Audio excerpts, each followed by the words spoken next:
Here at HTHMA, students learn through projects mainly, focusing less than other schools on California's standards.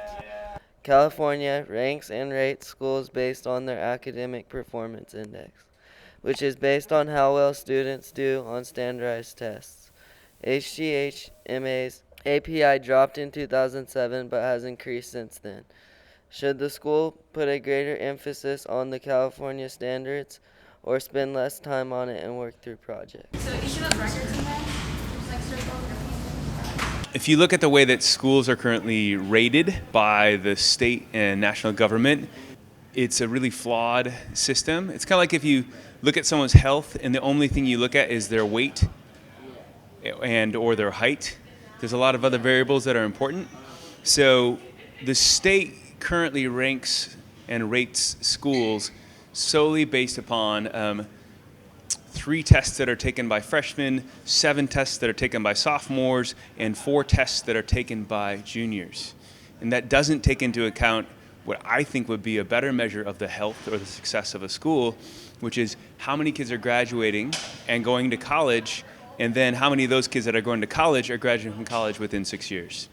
So those things like real outcomes that are really important, but the state doesn't look at those. They look at how well did you do on this test that's a rather inauthentic measure of what you know, understand, and can do. Rather than looking at something authentic, they look at something that we do through projects. Test scores are something that is one measure to look at how students learn. Critical thinking skills, problem solving, and things like that can be incorporated within project-based learning and within the way that we approach learning here, that will also teach students how to problem solve when they read problems, when they read things in the various tests.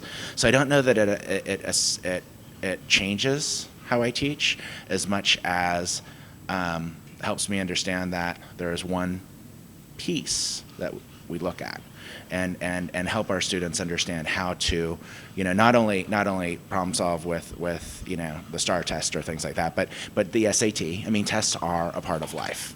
We went around the school and asked people their opinions on standardized test scores and project-based learning.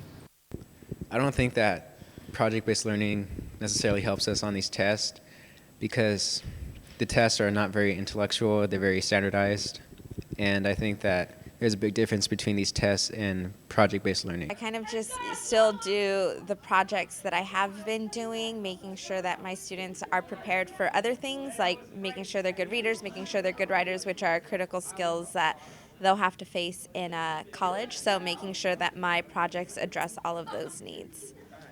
Project-based teaching is just like hands-on and not teaching you much. We asked students if they believed they were prepared for standardized tests like the SAT. I don't think that I'm fully ready for the SAT, but I think that I will be able to do well, but not as well as I would like to be. I personally do not feel ready for the SAT at all. Doing projects. We asked Robert Kuhl to summarize his philosophy on standardized tests and project-based learning.